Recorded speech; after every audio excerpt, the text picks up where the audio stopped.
started meeting me, I have some acronyms and some self-defined concepts. These concepts may seem arrogant, rude, and very like haughty, actually speaking, but they are not. They are intended to save my time, and I believe that every human being should try to protect and preserve their time and derive the maximum utility from their time, like in this life and in this world.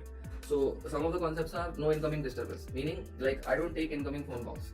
No matter how important it is, whatever it is, when asynchronous communication has been made possible by the present communication technologies, you just drop the message, or like basically whoever wants to communicate with me, I would much rather appreciate it a lot if they just drop the message and then I pick up the message whenever I can, and then when I'm free. Nothing is urgent enough to warranty direct communication. There are few people in my life, my kindred, my family, who have direct lines of communication with me and whose calls I'll pick up. Apart from those people, everybody else in this world will have only asynchronous communication with me. These are some of my self-imposed rules. Uh, to some part of humanity, this may seem really arrogant and haughty and nonsensical. Although I would like to put it out there that I am humbly requesting anybody and everybody who wants to communicate with me to try to communicate asynchronously.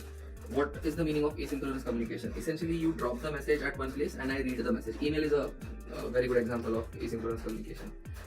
I and you should not have to be live at the same time online on any kind of e-media, on any kind of internet communication channel. Simultaneously being live is something that I cannot afford. It is very time costly and it costs me lots of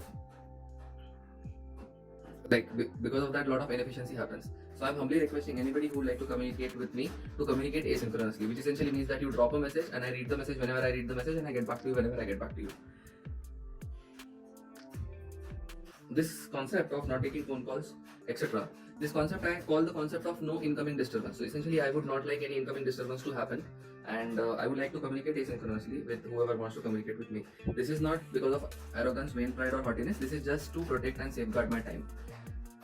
And I believe that everybody should behave in this particular manner if they would like to be more efficient. Now, let's understand that I don't indulge in performing small tasks or small activities or activities that will not utilize my brain.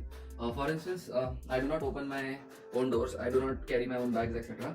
Like I would much rather somebody do it for me, whoever is willing to do it for me. And in that particular case, when nobody is available, then yes, I do a lot of manual work on my own that does not require any brain power. And this is how I like it, and this is how I would prefer it to be, because time in life is limited and I need to be free to think.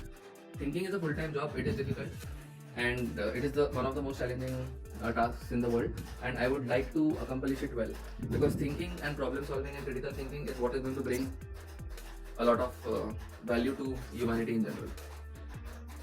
This concept of not indulging in small admin tasks and small admin activities, this particular concept is called as NAT, no admin tasks.